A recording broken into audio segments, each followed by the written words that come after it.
What's good with it? What's good with it, y'all? All my YNs, OG, double OG, triple OG, good people, great spirits. Love y'all.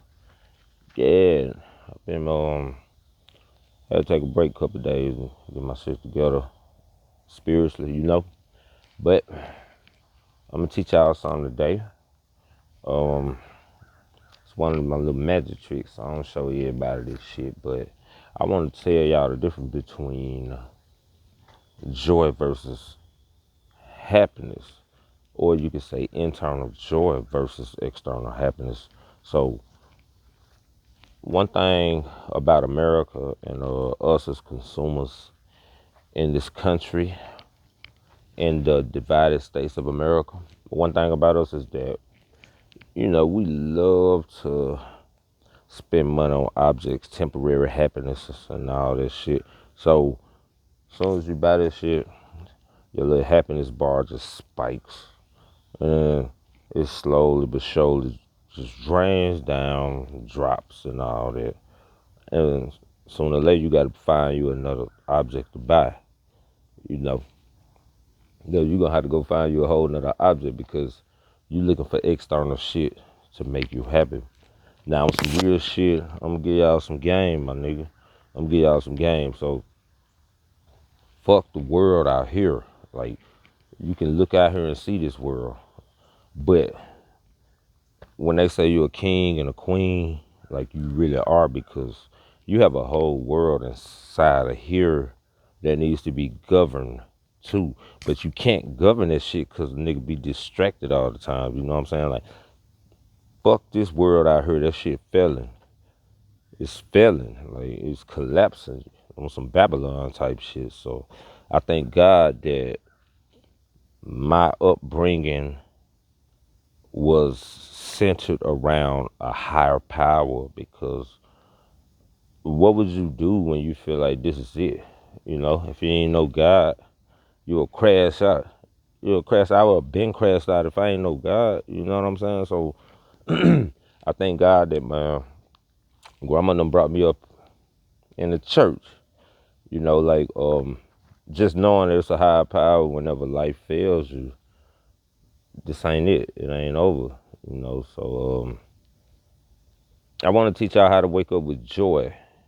Joy is, you could be happy when the world is in turmoil type shit, you know what I'm saying? So one thing that you could do to start creating joy in your life is every morning, soon as you wake up, soon as you wake up with that ugly face and shit before you brush your teeth, gratitude, be thankful. Think about what you're thankful for. Thank God you're alive. Just thank God for your kids. Thank God for your parents. Thank God that this next breath I take was successful. Things like that. So gratitude, you can close your eyes and just think about things that make you happy, and you'll start smiling. Show gratitude. As soon as you wake up, when your feet hit the ground, thank God for whatever you're happy for. Um, that's a start. Another way you can probably create joy is to stop and think about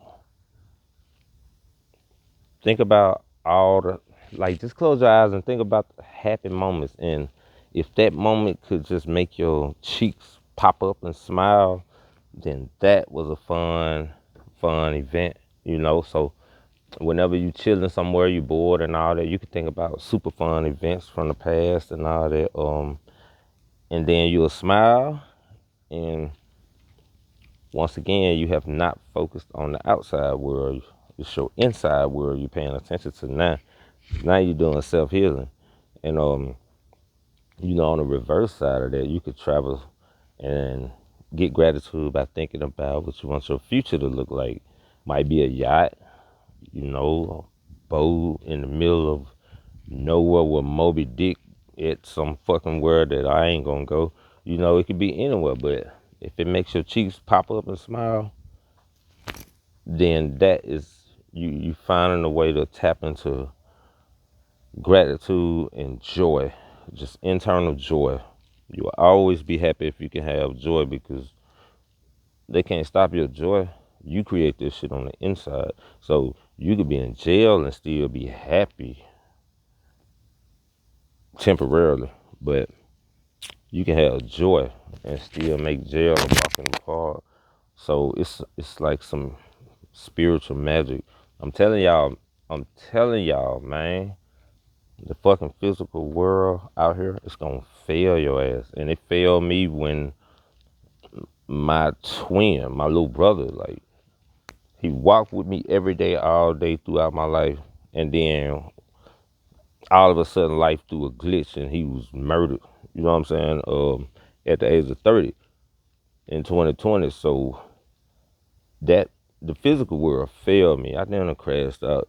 I ain't gonna lie to y'all. So instead of crashing out, I just I look out for my nieces and nephews the best way I could, the best way he want me to be. And part of the gratitude that comes with that creates joy from that situation, even though it's a tragedy um, to the naked eye, is I always wake up and I thank God that I had a chance to have a brother like that, you know. Like I never met nobody like that. That was my best friend. That was my homie. That was Big Nizzles. And so this physical world can't hurt me no more than I done already been hurt because that was that was the breakdown right there. That was my nigga, man. And once life dealt that to me, that let me know that everything else that happened it ain't shit.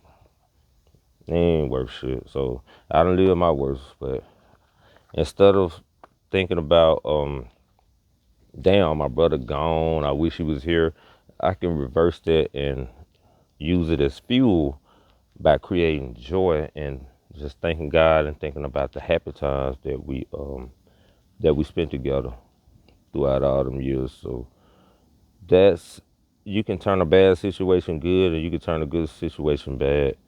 It's always 50-50. It's all on you.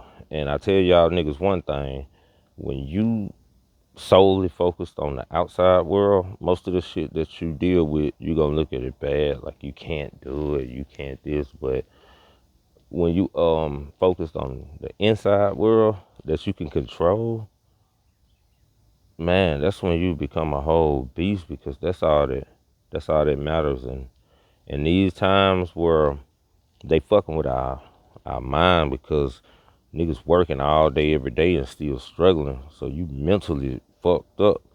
And then you know that C-19 shit then came back. So not only are you mentally under attack, like your whole fucking physical well-being is under attack too. They throwing them shits back to back to back, which lets me know. Grandma always used to say, when you know your enemy, you know how to counter. So with that government, with all this shit being the enemy, I can see the play. We collapsing, like we fucked, and ain't no coming back from this shit. So ain't they? We probably been in a recession. Everybody finna goddamn. It's gonna be like The Walking Dead. You know what I'm saying? Because ain't nobody got no jobs. They doing the layoffs and shit. But somehow you got to find a way to create joy. And the way you create joy is we could probably just think about how we want the world to be. And like I said, it's two worlds. This world out here is chaotic. It's fucked up. But this world inside my heart is full of joy, abundance, riches, happiness, wealth, you know. So choose which world you want to focus on. Don't pay too much attention to the outside world. You gotta learn to create joy, which is everlasting, and it lasts longer than happiness. And one more thing before I leave y'all, one thing I learned, it's probably 30 years in my life, spend money on experiences more than materials. You know, materials ain't nothing but objects and they lose value, but experiences last a lifetime, forever. So trips and all type of museum visits and all that, more than cars and all that shit. The everlasting experiences, that's joy. Because even in your worst time, you can close your eyes and think about this special memory and still crack a smile. You know, I always prefer joy over happiness. Can't nobody give you joy but you. God created us with joy already inside of us. Just tap into it. Think about what makes you happy and smile. Create your own joy. Don't wait for the world to do it for you. Love y'all.